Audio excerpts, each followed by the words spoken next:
各位观众，大家好，我是于文琪。我们今天很荣幸能访问到美国国务院阿富汗女权和人权特使 Rina Amiri. Special Envoy Amiri, welcome.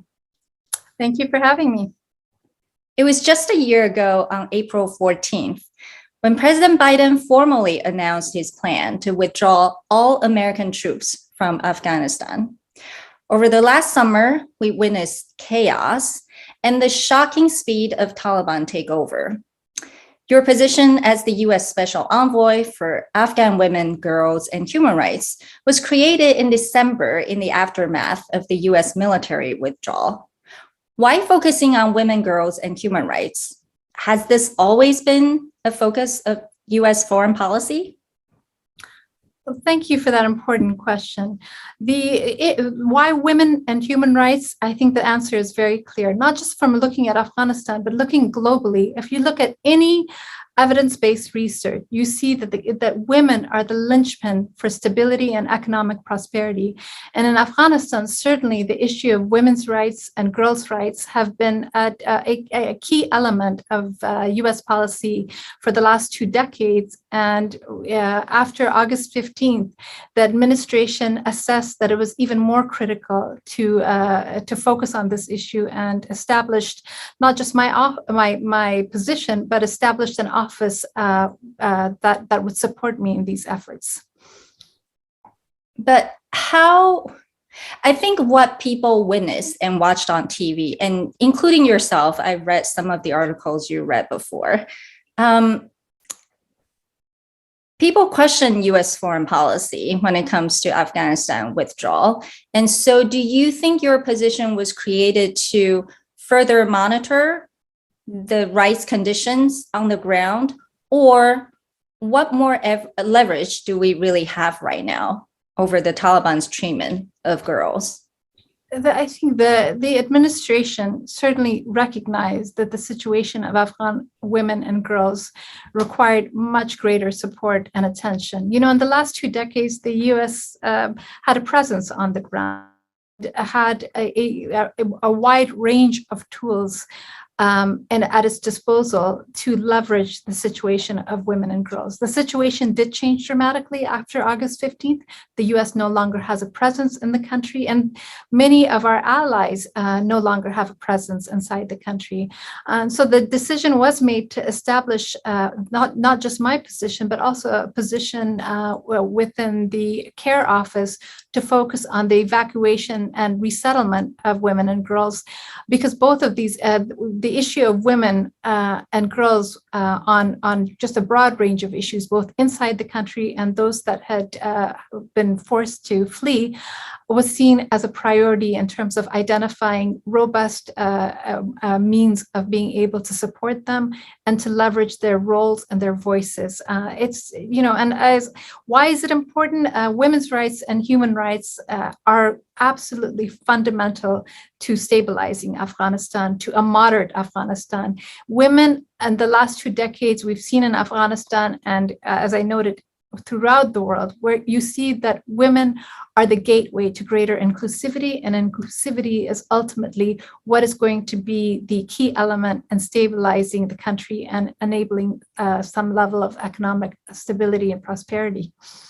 I think we know about the argument. And so, you know, the last 20 years of, you know, stabilizing the country by investing in women and girls and others really is a way for Afghanistan to move towards the future. Now, there's the feeling that the U.S. has abandoned women and girls and Afghanistan. How would you say to those people that the U.S. commitment stays the same? I would say that the fact that the administration established my office should be encouraging to everyone. the fact that this office is one that there's, and I can tell you very honestly that there is support for our work throughout the administration. Since I've joined, it's been over 3 months now.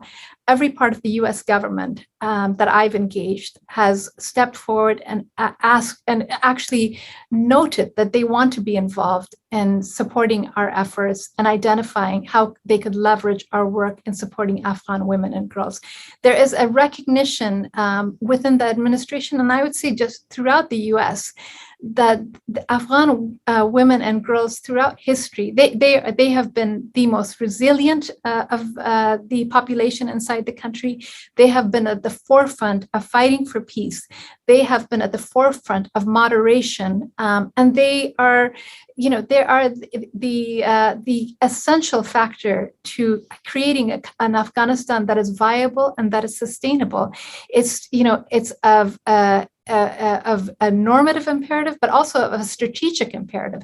If we don't support Afghan women and girls, the situation in Afghanistan is going to further deteriorate. There is going to be greater radicalization, greater exclusivity, and a further decline of the country and a move towards instability. The evidence is there, the math is there for anyone who wants to look at this issue in any part of the world. And that's what the administration is looking at. It's made an assessment in terms of what is essential. And what right now, one of the key elements is investing in the population in the country that is going to be key to creating sustainability. And that is women and girls and the rights-based population that have been at the forefront of fighting for peace and stability for over 2 decades. And how can we do that now that we don't have that kind of presence on the ground? And the Taliban, still not allowing girls to go to school beyond just elementary school. What is our leverage? The international community has a range of tools at its disposal. It has diplomatic tools, it has economic tools, and we are looking at the full range of what is at our disposal to make clear to the Taliban that rhetoric is not going to be sufficient for them to achieve what they hope for. They want greater normalization. They want greater engagement with the international community. And what we tell them is, for that to happen, you have to address the rights of the Afghan population. You have to address the rights of women and girls, to allow them access to education, to allow that access to education that leads to meaningful capacity to work, and to provide economic viability for Afghanistan. If girls continue to be deprived of education and women continue to be deprived of work, there's going to be greater pockets of conflict, because families will not simply accept that in a country as poor as Afghanistan, that 50% of the population is going to be deprived of the right to engage in bringing food to the table. And there's going to be greater migration outside of the country. This is of strategic relevance and importance to the international community at large. Just last month, the Chinese Foreign Minister Wang Yi visited Kabul. Then he hosted in China a meeting with various neighboring country foreign ministers, including Taliban and Russian foreign ministers. In the post-meeting statement, it stated, quote unquote, the importance of taking necessary continuing steps in Afghanistan on ensuring women's rights and children's education, among others, safeguard the fundamental rights of all Afghans, including ethnic groups, women, and children. Would you advocate for the US to work with China, Russia, and other countries for Afghan women and girls? I think the Troika format is a really important mechanism for engagement between the US, its regional allies, and the broader international community to come together and to identify strategically how to advance peace and stability in Afghanistan, including women's rights and human rights. And ongoing discussions and these formats are actually very important. What are your biggest worries for Afghans now? Should we recognize the Taliban?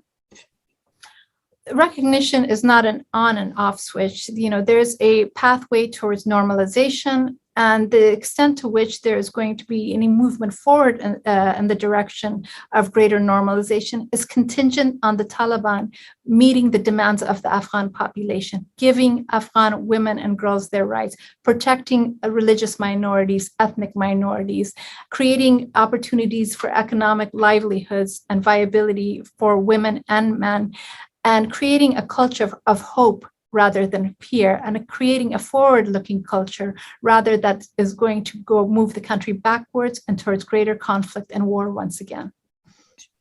今天非常感谢特使给我们讲解美国的阿富汗政策。Thank you for being with us today. We wish you the best in advancing the rights of so many in Afghanistan and beyond. Take care. Thank you.